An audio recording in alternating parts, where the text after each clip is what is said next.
O ano era 1940 e os quadrinhos do Batman davam uma excelente lucratividade para os bolsos da DC. Porém, os editores obviamente queriam ganhar mais, por isso que pediram para Bob Kane, que foi o criador do Batman, criar algo que pudesse atrair mais os fãs. Com essa requisição em mente, Bob Kane pensou o seguinte: bem, Batman veio de Sherlock Holmes, logo se eu usasse um ajudante para ser o interlocutor de sua história, assim como Watson, poderia dar certo. Pensando nisso, ele pegou alguém que servisse para o Cavaleiro de Gotham conversar, explicar os seus planos e as suas ações, assim como Watson fazia com Holmes. Mas tinha uma outra grande questão. Os editores da DC queriam um personagem que tivesse uma grande identificação com o público que liam as histórias, as crianças. Por conta disso, Bob resolveu que esse ajudante fosse um pupilo do Homem-Morcego, uma espécie de aprendiz. E assim surge Robin, um ajudante do Homem-Morcego para combater o crime. E cara, assim que ele foi lançado, foi um mega sucesso. As vendas do Homem-Morcego praticamente duplicaram, e essa fórmula foi praticamente copiada por todos os outros heróis. E por conta desse tamanho sucesso, hoje aqui no Nerdástico,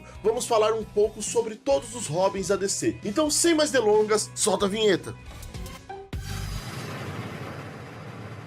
O primeiro herói que vestiu o manto do Robin foi o jovem Dick Grayson, que para muitos é o Robin favorito. Tanto é que quase sempre é esse personagem que aparece usando o manto do aprendiz de Batman em outras mídias. Sua história começa quando ele ainda se apresentava com os pais no circo de Gotham. Ele e seus pais eram conhecidos como os Graysons voadores. Porém, como em Gotham a máfia é muito poderosa, ela obviamente queria extorquir o dono do circo que a família se apresentava. Porém, o mesmo recusou a pagar o que os mafiosos pediam. E obviamente, como bons mafiosos que são, resolveram sabotar o circo. E assim, na noite de apresentação dos Grayson, eles ferraram com os trapézios e o pequeno Dick acaba testemunhando a morte de seus pais. Ocorre que Bruce estava nessa apresentação de circo e, com pena do garoto, resolve se tornar tutor dele. Afinal, ele se identificava com a criança por conta de também ter visto seus pais morrendo na sua frente. Assim, sob a guarda de Batman, Dick começa a ser treinado pelo Homem-Morcego e em pouco tempo começa a ajudá-lo a combater o crime. Pode-se dizer que Grayson foi de fato o melhor de todos os Robins, tanto que ele foi além de ficar na sombra de Batman. Ele foi o líder dos Jovens Titãs várias vezes e após isso ele chegou a aposentar o manto de Robin e assumir o seu novo manto, Asa Noturna. O legal é que esse nome veio por conta de uma história que ele ouviu de Superman, na qual ele contava que existia um herói kryptoniano que se chamava Asa Noturna. E além desse vigilante, ele também chegou a usar o manto do próprio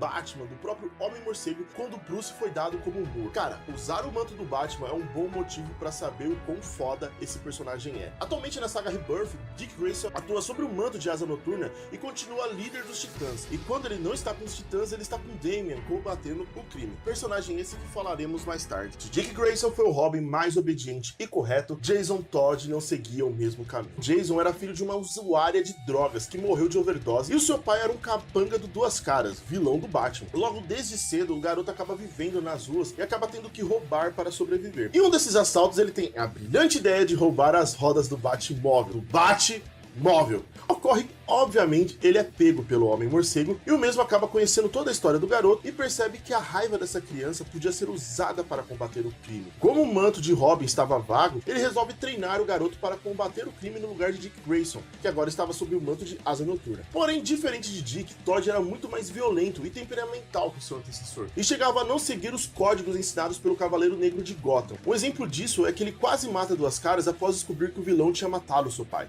O fato de ter um jovem rebelde sob o manto de Robin não agradou muitos fãs. Tanto é que no famoso quadrinho Morte em Família, esses mesmos fãs demonstraram seu descontentamento com o sidekick de Bruce. Nessa história, Jason descobre que sua mãe não era aquela que tinha morrido de overdose. Logo ele sai em busca da mesma. Porém, ele descobre que ela trabalhava para o Coringa. E ele acaba sendo capturado pelo vilão e acaba morrendo junto com sua mãe em uma explosão orquestrada pelo palhaço do crime. Ocorre que esse rumo que a história tomou não foi decidida pelos roteiristas, e sim pelo público. A DC fez uma campanha na qual os fãs deveriam ligar para um determinado número e decidir se Robin deveria morrer ou não, e por apenas 75 votos, o público decidiu pela sua morte.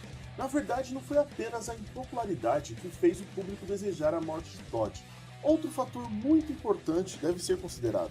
Anos antes de Morte em Família, tinha sido lançado o perfeito e incrível Cavaleiro das Trevas de Frank Miller. E nessa história que se passa em uma Gotham futurista, tem um Batman aposentado. E ele está aposentado por conta da morte do Jason, pelas mãos do Coringa. E o que isso tem a ver, se você deve estar perguntando? Tem a ver que todas as histórias do Batman, após o Cavaleiro das Trevas, meio que tentava contar o caminho que fez o Homem-Morcego chegar àquele ponto. Por isso era necessário que Todd morresse, para que essa história pudesse chegar mais próximo. Então a morte do garoto era uma questão apenas de tempo. Porém, como ele é um personagem de quadrinhos, ele não ficaria morto por muito tempo. Assim, posteriormente, o seu corpo é colocado no Poço de Lázaro por Talia al Ghul.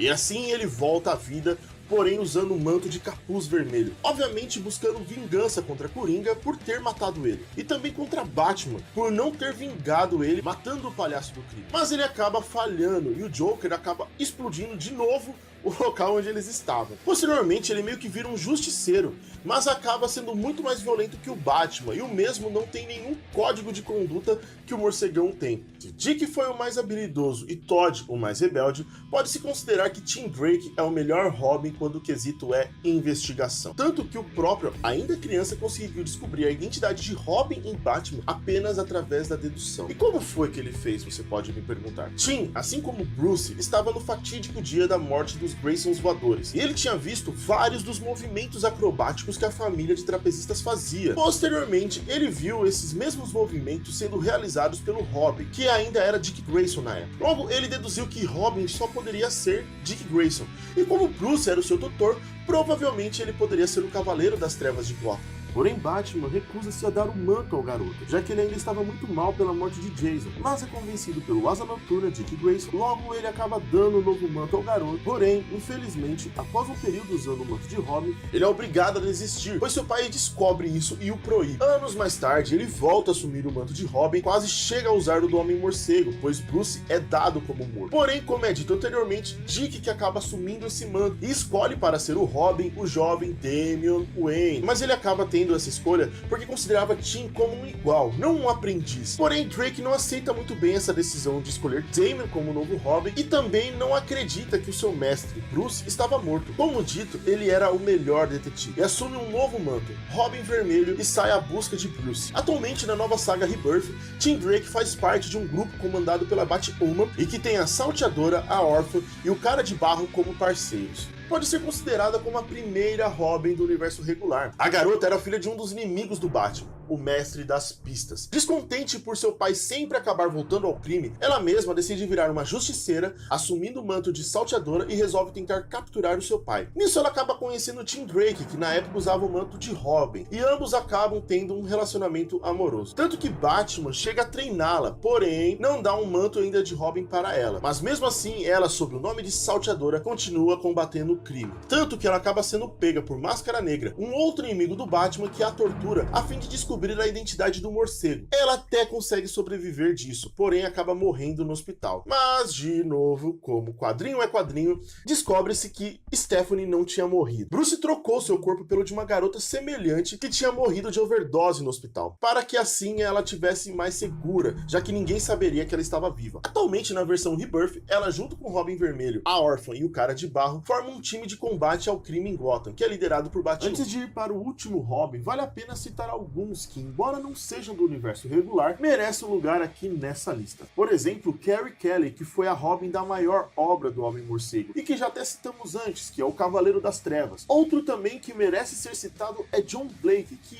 meio que foi o Robin da trilogia Dark Knight. Eu digo meio, pois ele não chegou a usar o manto, mas segundo o próprio Nolan, ele foi uma espécie de homenagem do filme a todos os Robins dos quadrinhos. E para terminar, vamos falar do último Robin, Damian Wayne. E com esse sobrenome fica meio óbvio saber de quem ele é filho. Damian é nada mais nada menos que filho de Bruce Wayne com Talia al Ghul. Damian desde cedo foi treinado pela Liga dos Assassinos para se tornar o assassino perfeito. Porém ele acaba seguindo o pai e é acolhido pelo mesmo. Após eventos de Batman Rip, onde Bruce é dado como morto, Dick Grayson assume o manto de Batman e coloca Damian como Robin. Porém o mesmo acaba sendo tão complicado quanto Jason Todd, já que ele era muito convencido e muito orgulhoso. Mas após um tempo acaba seguindo os ideais do pai e se torna um dos melhores Robins que já existiu. Vale lembrar que Damian originalmente foi criado em uma realidade alternativa no quadrinho desenho Batman Filho do Demônio, em 1987, mas só em 2006, no arco Batman e Filho, que o herdeiro dos Waynes foi introduzido. O personagem também é retratado em outras mídias, como no jogo Injustice e também nos filmes do novo universo animado da DC, que vai ter um episódio logo aqui no canal. Mas voltando à sua história, assim como Jason, Damian também acaba morrendo, e dessa vez foi por um clone mais velho seu, que foi criado pela própria mãe. Cara, que família fantástica. Porém, assim como Jason, assim como Stephanie e assim como todo mundo dos quadrinhos, ele volta à vida com um fragmento de caos, de Apocalipse, não sei o nome dessa cidade, infundido com os faces de Ômega de Darkseid no corpo de Damian. Embora ele seja muito orgulhoso, o jovem Wayne tem em Dick, seu irmão mais velho, diferente do que ele sente por Jason Todd, já que ele não confia no capuz. Afinal, várias vezes ele traiu seu pai e também os outros Robins. E para terminar, ele nutre uma rivalidade imensa com Tim Drake. Na saga atual Rebirth, ele é um dos líderes dos Jovens Titãs e às vezes atua junto com Asa Noturna, ou então com John Kent, filho de Superman e o atual Superboy. E bem galera, se vocês gostaram desse vídeo, não se esqueçam de se inscrever no canal e dar aquele like para nos ajudar, e também ativar o sininho para receber notificações de novos vídeos. E também, se quiser, pode colocar alguns temas aqui nos comentários para a gente falar futuramente. É isso, espero que vocês tenham gostado e tchau!